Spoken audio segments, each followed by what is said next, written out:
नमस्कार, स्वागत है आप सबका दिन भर की तमाम बड़ी और अहम खबरों के साथ। मैं हूं कवींद्र। शुरुआत हेडलाइन से। गुजरात में पहले दौर का थमा प्रचार, बीजेपी और कांग्रेस ने झोंकी पूरी ताकत। चुनाव आयोग की तैयारियां पूरी।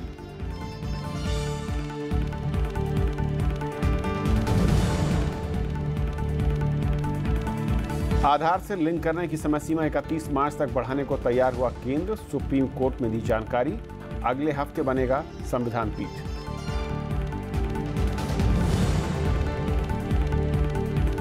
प्रदूषण के खिलाफ हरियाणा पंजाब के एक्शन प्लान से नाराज एनजीटी। दिल्ली और पड़ोसी राज्यों के सचिवों को पूरी तैयारी के साथ आने के निर्देश। छूट के साथ ऑड इवन पर तैयार केजरीवाल सरकार।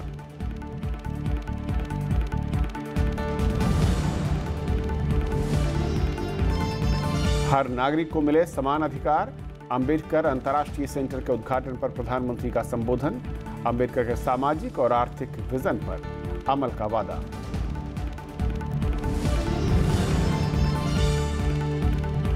यरूशलेम को इजरायल की राजधानी के ऐलान पर ट्रंप का दुनिया भर में हुआ विरोध। भारत ने कहा फिलिस्तीन पर रुख में बदलाव नहीं। शुक्रवार को सुरक्षा परिषद की आपात बैठक।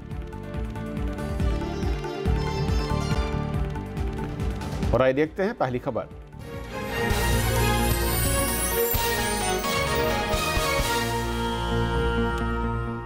यरूशलेम को इजरायल की राजधानी के रूप में मान्यता देने के अमेरिकी फैसले से मध्य एशिया में तनाव बढ़ने की आशंका है। दुनिया के तमाम देश अमेरिका के इस फैसले की निंदा कर रहे हैं। फिलिस्तीन समेत अरब लीग और यूरोपीय संघ ने कड़ा विरोध जताया है। प्रतिक्रिया देते हुए भारत ने कहा है कि फिलिस्तीन पर भारत के रुख में किसी तीसरे देश को लेकर कोई भी भूमिका नहीं है। संयुक्त राष्ट्र सुरक्षा परिषद की शुक्रवार को इस मसले पर आपात बैठक बुलाई गई है। यरूशलेम को इजरायल की राजधानी के तौर पर मान्यता देने के अमेरिका के फैसले की चौतरफा निंदा हो रही है। तमाम देशों का कहना है कि अमेरिकी राष्ट्रपति के इस कदम से मध्य एशिया में तनाव बढ़ेगा। दुनिया के अलग अलग हिस्सों में अमेरिका के खिलाफ विरोध प्रदर्शन हो रहे हैं। इस मसले पर अपना रुख साफ करते हुए भारत ने कहा है कि फिलिस्तीन पर भारत का रुख स्थिर है। विदेश मंत्रालय के प्रवक्ता रवीश कुमार ने कहा कि ये रुख भारत के नजरिए और हितों से तय होता है और इसमें किसी तीसरे देश की कोई भूमिका नहीं है। पर संयुक्त राष्ट्र सुरक्षा परिषद की शुक्रवार को बैठक बुलाई गई है। संयुक्त राष्ट्र के महासचिव अंतोनियो गुटेरेस ने कहा है कि ट्रंप का यह फैसला इजरायल और फिलिस्तीन के बीच शांति की संभावनाओं को बर्बाद कर देगा। Jerusalem is a final status issue that must be resolved through direct negotiations between the two parties on the basis of the relevant Security Council and General Assembly resolution. Saudi Arab, मिस्र, तुर्की समेत अरब league ने इसे खतरनाक कदम बताया। Iran के supreme नेता Ayatollah Ali Khamenei ने अमेरिका की हताशा भरा कदम करार दिया, तो फिलिस्तीनी राष्ट्रपति महमूद अब्बास ने चेतावनी दी कि इसके खतरनाक परिणाम हो सकते हैं। वहीं इजरायल ने इस फैसले को ऐतिहासिक कदम बताते हुए इसका स्वागत किया है।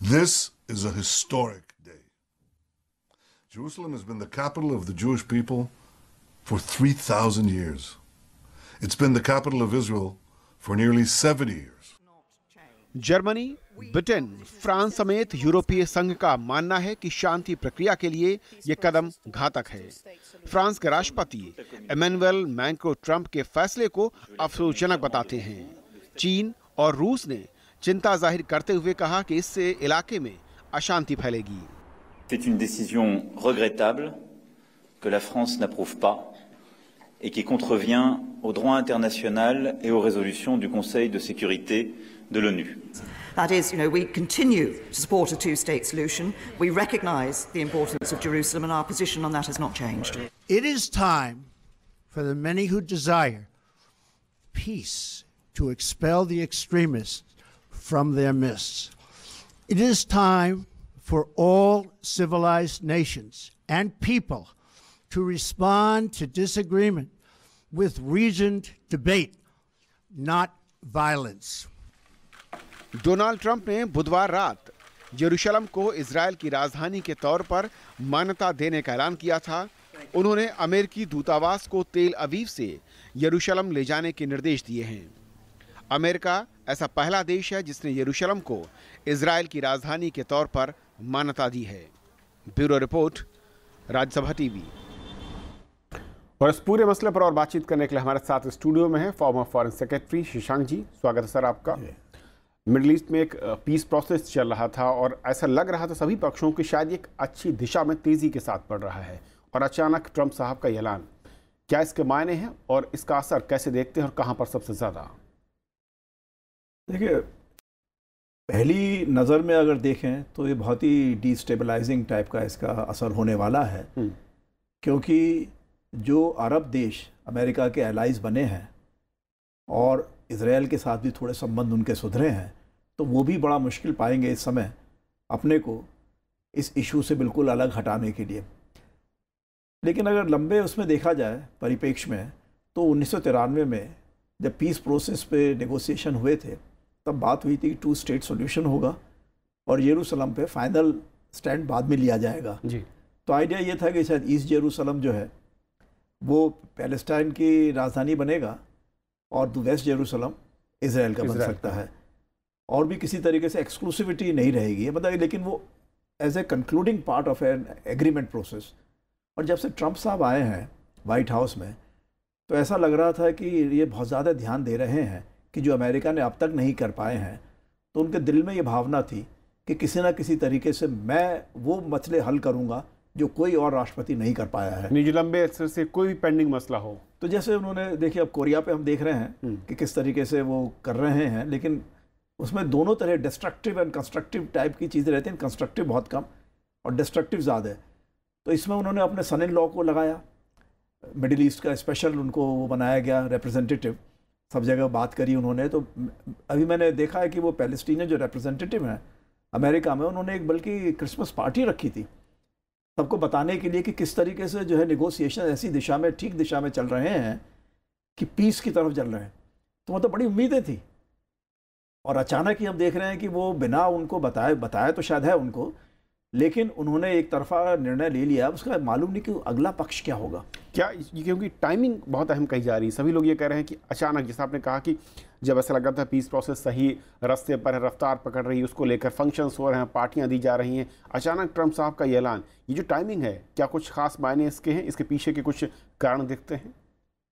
पीछे के जो भी कारण हो, एक तो मैं मानता हूँ कारण हो सकता है कि इजराइल में थोड़ा सा भावनाएं सरकार की तरफ से, अगर वो वाकई में लॉन्ग टर्म में पीसफुल रिलेशनशिप में रहना चाहते हैं अपने अरब नेबर्स के साथ में, तो आवश्यक है कि वो 1993 के पीस प्रोसेस को आगे लेकर बढ़ें यरूशलेम पर। लेकिन इस समय जिस तरह से अगर स्ट्रीट्स पे, अरब स्ट्रीट्स पे, अगर वहाँ पर इस तरीके की भावनाएं फैलने वाली हैं जो कि सब अरब गवर्नमेंट्स नहीं संभाल पाएंगी, इस्लामिक गवर्नमेंट्स नहीं संभाल पाएंगी, तो थोड़ी सी मुश्किल आ सकती है। तो लेकिन उसमें जो है हम सोचते हैं कि जल्दी से जल्दी इजराइल को अपना रवैया साफ करना होगा कि ईस्ट यरूशलेम पर वो क्या, किस तरह से आगे बढ़ सकते हैं। तब तो ट्रंप साहब का बाद जो है कंस्ट्रक्टिव पार्ट वो दिखाई देगा, वरना वो अभी तक तो खाली डिस्ट्रक्टिव दिखाई देगा। मुझे लेकिन फिर भी उम्मीद है कि जिस तरीके से वो काम करते हैं तो कुछ ना कुछ करके ज़रूर जाना चाहते हैं। तो मुझे उम्मीद है कि जिस तरीके से उन्होंने अपने जो पहले पॉलिसी डिसीजंस किए थे चुनावों से पहले, करीब करीब शख्स 100% तो नहीं कहूँगा, लेकिन कई मामलों से वो पीछे हट चुके हैं। इसमें जो है वो सोच रहे थे कि पीछे हटना चाहते थे, उनके सारे सिक्योरिटी एडवाइज़र्स सब उनको कह रहे थे कि नहीं, एक बार और साइन कीजिए, लेकिन इस बार उन्होंने साइन किया है। ऐसा नहीं है कि साइन नहीं किया है उसको, वेवर को जी, नेशनल सिक्योरिटी ग्राउंड्स पे कि अभी शिफ्ट कर देना इमीडिएटली, लेकिन उन्होंने कोई टाइम फ्रेम नहीं दिया है एम्बेसी शिफ्ट करने के लिए। खाली ये कहा है कि अच्छा, जो कांग्रेस का डिसीजन है, यूएस कांग्रेस का, उसको हम मानते हैं। और क्या इसे कुछ ये भी कहा जा रहा है कि अरब वर्ल्ड जो है उसमें एक डिवीज़न हो जाएगा? लेकिन साथ साथ अगर भारत के रुख को देखें, साफ कर दिया है जो भारत के प्रवक्ता हैं रवीश जिन्होंने साफ किया है, लेकिन आपकी नज़र में आगे को लेकर स्टैंड यही रहने वाला, क्योंकि इंडिया ने कहा भी है कि किसी भी थर्ड कंट्री उसमें कोई भारत का तो कोई इसमें कोई वो है ही नहीं। बिल्कुल हमने जो अपनी पोजीशंस ली हैं वो पैलेस्टीनियंस के हितों को देखते हुए, भारत के हितों को देखते हुए ली है कि 2 नेशन 2 स्टेट सॉल्यूशन होगा। और भारत के जो है पैलेस्टीन से बड़े अच्छे संबंध रहे हैं, शुरू से संबंध रहे हैं। जब इसराइल के साथ भी हम लोगों ने संबंध बनाया तो पैलेस्टीनियन आराफात जो है भारत आए थे उससे पहले यात्रा, तो वो जो है बहुत अच्छे तरीके से सबको जो हमें कांटेक्ट में रखा गया है। खाली मैं सोचता हूँ कि ट्रंप साहब हो सकता है ये मानते हो कि अरब देशों का इस समय पैलेस्टीनियन इशू में ध्यान थोड़ा कम हो गया है, ईरान के इशू पे थोड़ा बढ़ गया है, और एक यमन में जिस तरह की भावनाएं चल रही हैं हमास के बारे में, तो उस पर ज़्यादा बढ़ गया। तो सोचते हैं कि शायद इस बात से जो है कोई एक रास्ता निकल सकता है। लेकिन मेरे ख्याल से जो अपने साथियों को साथ में लेके नहीं चल पाए, सारे यूरोप के देश जो हैं वो घबरा गए क्योंकि उनके इतने रिफ्यूजीज़ बैठे हुए हैं, तो एक तरीके से वो भी एक्सटेंशन बन गए अरब देशों का। तो अब करें कि ये जो एक स्टेप है कहीं इसका इम्पैक्ट उल्टा हो सकता है। बहुत बहुत शुक्रिया सर इस पूरी चर्चा में शामिल होने के लिए आपका। धन्यवाद। यदि पहली खबर छोटा सा ब्रेक, और ब्रेक के उस पार कुछ और बड़ी खबरें।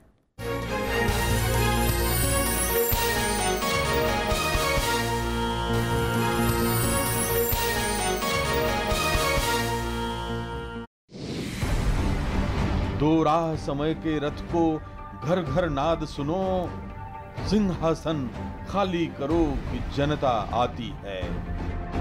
राजनीतिक मूल्यों में गिरावट, बिखरता सामाजिक ताना बाना, गुम होते सरोकार और भागम भाग भरी जिंदगी जब घने अंधेरे की उदासी में ले जाती है तो दिनकर का प्रकाश उसे उम्मीद के उजाले से भर देता है।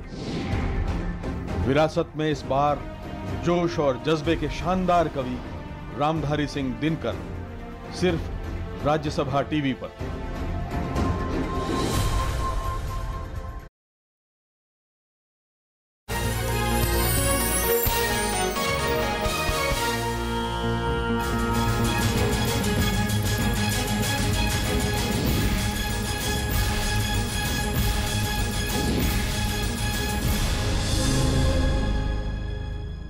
पर बात गुजरात चुनाव की, जहां पर पहले दौर की 89 सीटों के लिए चुनाव प्रचार खत्म हो गया है। प्रधानमंत्री नरेंद्र मोदी और अमित शाह समेत बीजेपी के कई नेताओं ने रैलियां की, तो वहीं कांग्रेस ने प्रेस कॉन्फ्रेंस के जरिए मतदाताओं को साधने की कोशिश की।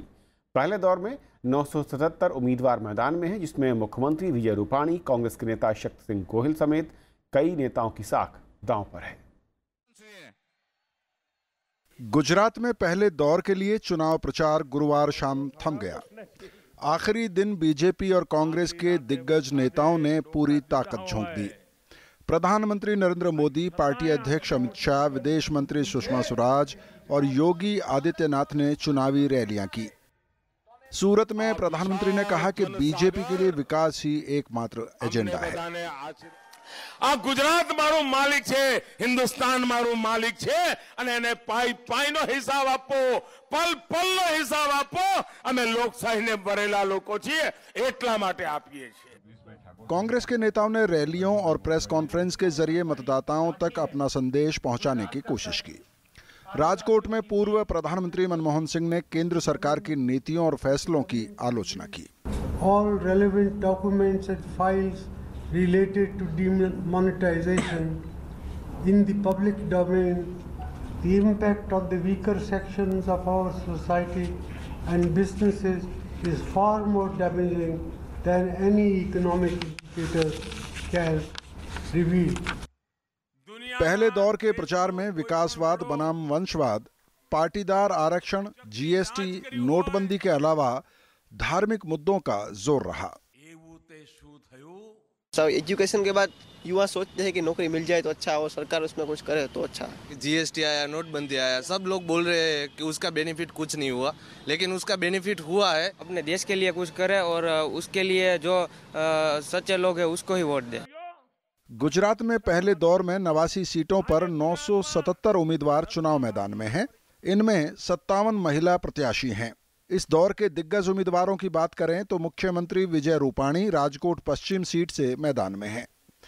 पर्यटन वन मंत्री गणपत भाई वसावा मंगरौल और कृषि मंत्री चिमन सपारिया जमजोधपुर सीट से चुनाव लड़ रहे हैं।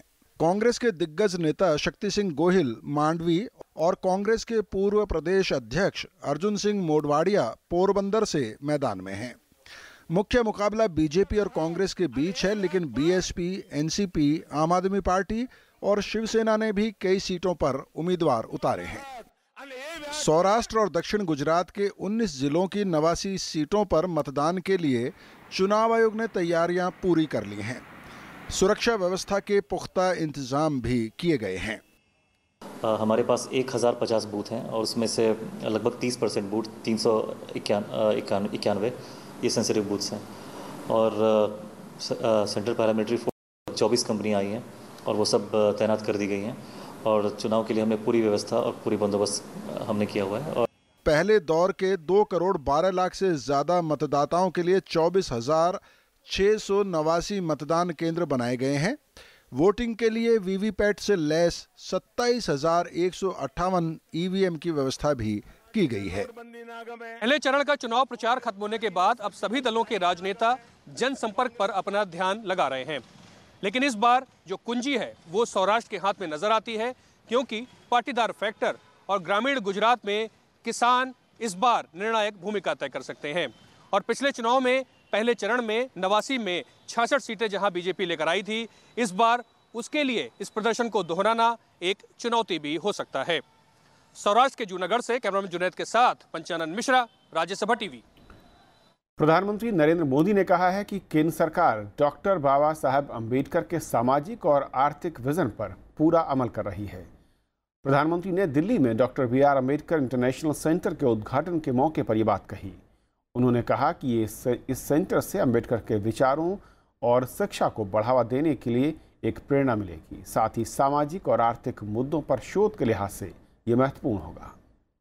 प्रधानमंत्री जी के कर कमलों द्वारा इस भवन प्रधानमंत्री नरेंद्र मोदी ने गुरुवार को दिल्ली में BR अम्बेडकर इंटरनेशनल सेंटर का उद्घाटन किया। इस मौके पर प्रधानमंत्री ने कहा कि उनकी सरकार 3.5 साल में बाबा साहेब के सामाजिक लोकतंत्र के सपने को पूरा करने में जुटी है। कि नई पीढ़ी के लिए ये केंद्र एक वरदान की तरह आया है, जहां पर आकर वो बाबा साहब के विजन को देख सकती हैं, समझ सकती हैं। हमारे देश प्रधानमंत्री मोदी ने कहा कि भीम ऐप के जरिए BR अम्बेडकर के आर्थिक विजन से जुड़ने का काम किया गया है। उन्होंने कहा कि बाबा साहेब से जुड़े स्थलों को तीर्थ की तरह विकसित करने की योजना पर काम किया जा रहा है। दिल्ली के अलीपुर में जिस घर में बाबा साहब का निधन हुआ, वहां डॉक्टर अंबेडकर राष्ट्रीय स्मारक का निर्माण किया जा रहा है। इसी तरह मध्य प्रदेश के महू में जहां बाबा साहेब का जन्म हुआ, उसे भी तीर्थ के तौर पर विकसित किया जा रहा है।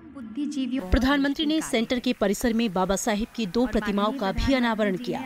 कॉन्फ्रेंस हॉल, ऑडिटोरियम और डिजिटल लाइब्रेरी से सजा BR अम्बेडकर इंटरनेशनल सेंटर बौद्ध और आधुनिक वास्तुकला का बेजोड़ नमूना है। कृति मिश्रा, राज्यसभा टीवी। जेडीयू के पूर्व नेता शरद यादव राज्यसभा से अपनी सदस्यता रद्द किए जाने के खिलाफ अदालत का दरवाजा खटखटाएंगे। उन्होंने आज कहा कि अदालत में जाने का उनका फैसला बिहार के मुख्यमंत्री नीतीश कुमार के खिलाफ संघर्ष का हिस्सा है। शरद यादव ने राज्यसभा के सभापति के फैसले पर टिप्पणी से इनकार किया। उन्होंने कहा कि सदस्यता रद्द करने के मामले को पहले सदन की प्रिविलेज या एथिक्स कमेटी में भेजा जाना चाहिए था।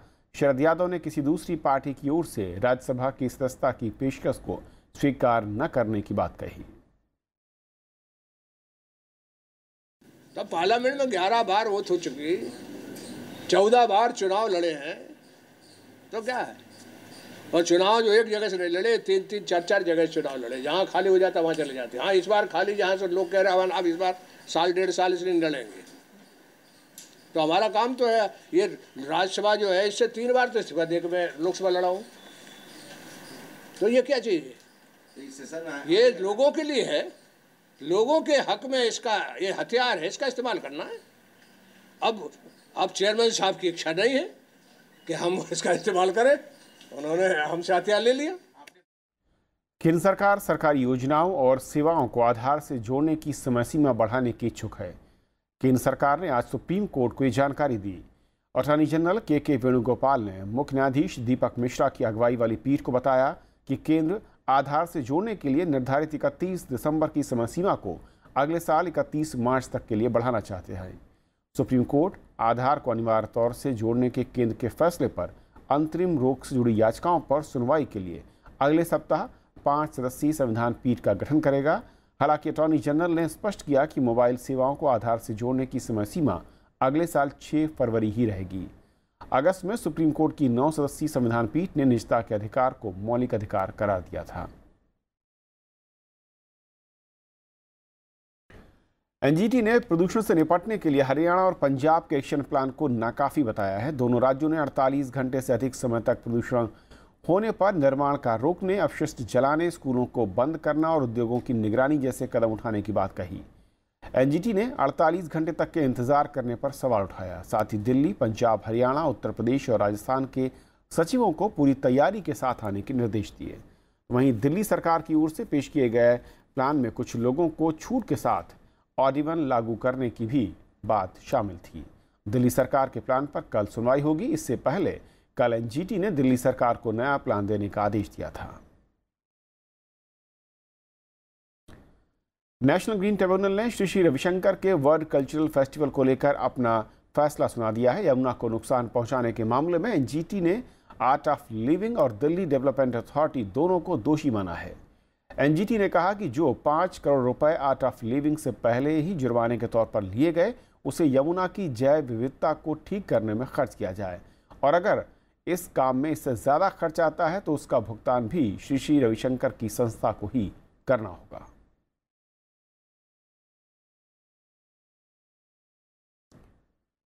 ओडिशा विधानसभा ने महानदी विवाद पर सदन की कमेटी बनाने का फैसला किया। इस मुद्दे पर बुधवार को विधानसभा में कई घंटे तक चली बहस के बाद सहमति बनी। ये समिति महानदी विवाद के समाधान के लिए प्राधिकरण बनाने के लिए केंद्र से बात करेगी। सभी दलों के विधायकों ने कहा कि छत्तीसगढ़ की ओर से नदी में बनाए जा रहे बांध से ओडिशा के लोगों को नुकसान हो रहा है। इधर केंद्र सरकार ने महानदी विवाद पर ट्रिब्यूनल बनाने से मना कर दिया है। सुप्रीम कोर्ट में केंद्र की ओर से दाखिल हलफनामे में कहा गया कि ओडिशा की ओर से इस मामले में जरूरी आंकड़े और दस्तावेज मुहैया नहीं कराए गए।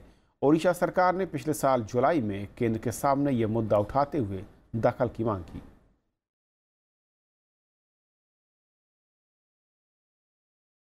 दिल्ली की एक अदालत ने सवाल के बदले पैसा लेने के मामले में 11 पूर्व सांसदों पर भ्रष्टाचार और साजिश के आरोप तय किए हैं। कोर्ट 12 जनवरी से अलग अलग सांसदों के मामलों की सुनवाई शुरू करेगी। मामले में एक आरोपी विजय फोगट का निधन हो गया है, लिहाजा उनके खिलाफ कार्रवाई खत्म कर दी गई। इस मामले में बीजेपी के 6, बीएसपी का 3, आरजेडी और कांग्रेस के एक पूर्व सांसद आरोपी हैं। 2 पत्रकारों ने आरोपी सांसदों के खिलाफ स्टिंग ऑपरेशन किया था, जिसे निजी टीवी चैनल में दिसंबर 2005 को दिखाया गया था। लगातार दबाव के बाद आज शेयर बाजार में तेजी का रुख दिखा। सेंसेक्स 1% और निफ्टी करीब 1.25% तक की बढ़त के साथ बंद हुए। सेंसेक्स में 350 से ज्यादा अंकों की तेजी आई, जबकि निफ्टी 125 अंक तक उछला। आज कारोबार में निफ्टी 10,180 पर जाने में कामयाब रहा और सेंसेक्स 33,000 के मुहाने पर पहुंच गया। चौतरफा खरीदारी का माहौल दिखा। Auto, metal, PSU, bank, realty, consumer durable, capital goods, power और ऑयल एंड गैस शेयरों में जमकर खरीदारी हुई।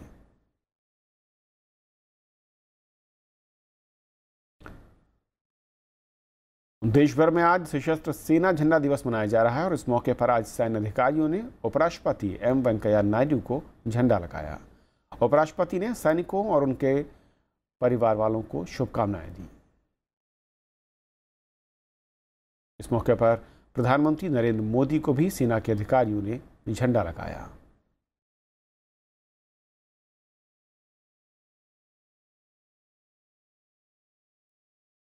सशस्त्र सेना झंडा दिवस के मौके पर आज केंद्रीय सैनिक बोर्ड के अधिकारियों ने लोकसभा की अध्यक्ष सुमित्रा महाजन को झंडा लगाया। 23 अगस्त 1949 को केंद्रीय मंत्रिमंडल की रक्षा समिति ने सैनिकों के कल्याण के लिए 7 दिसंबर को झंडा दिवस मनाने का फैसला लिया था।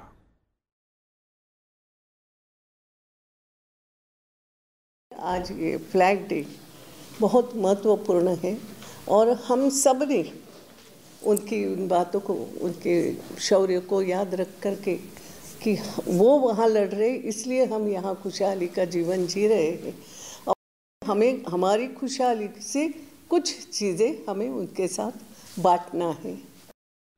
तो खबरों के इस बुलेटिन में फिलहाल इतना ही। नमस्कार।